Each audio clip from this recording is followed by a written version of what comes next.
तीनों नगर निगम एक साथ करने से क्या लेना देना है? आज 3 नगर निगम है दिल्ली में, 272 वार्ड हैं, कुछ इसमें कुछ इसमें कुछ इसमें। तो तीनों नगर निगम के काउंसलर अपने अलग अलग नगर निगम में बैठते हैं।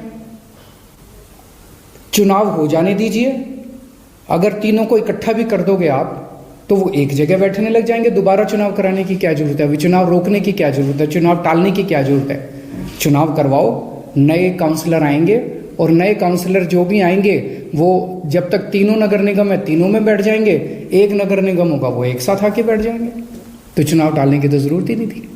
लेकिन मकसद तीनों नगर निगम एक साथ करने का नहीं था। अगर करना होता तो 7 साल में कर लेते ये लोग। मकसद था चुनाव टालने का।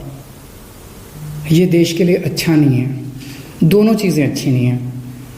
जो केंद्र सरकार ने चिट्ठी लिख के चुनाव टालने को कहा वो भी ठीक नहीं है, और चुनाव आयोग केंद्र सरकार के सामने झुक गया और चुनाव टाल दिए, ये भी अच्छा नहीं है जनतंत्र के लिए।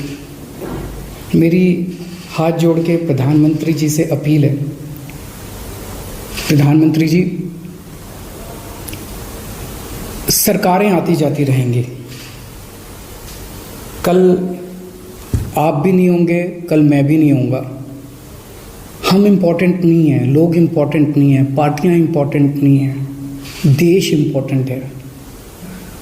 अगर हम चुनाव आयोग को दबाव डाल के चुनाव कैंसिल कराते हैं, इससे चुनाव आयोग कमज़ोर होता है, और चुनाव आयोग कमज़ोर होता है, चुनाव कैंसिल होते हैं तो देश कमज़ोर होता है।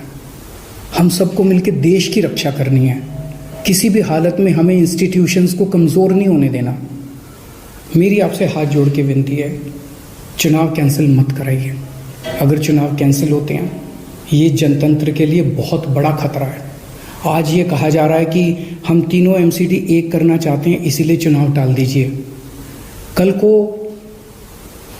मान लो लोकसभा का चुनाव है, उसके पहले अगर कहा जाएगा कि ये पार्लियामेंट्री सिस्टम अच्छा नहीं है, हम प्रेसिडेंशियल सिस्टम लाना चाहते हैं, संविधान में बदलाव करना चाहते हैं, इसलिए चुनाव टाल दीजिए।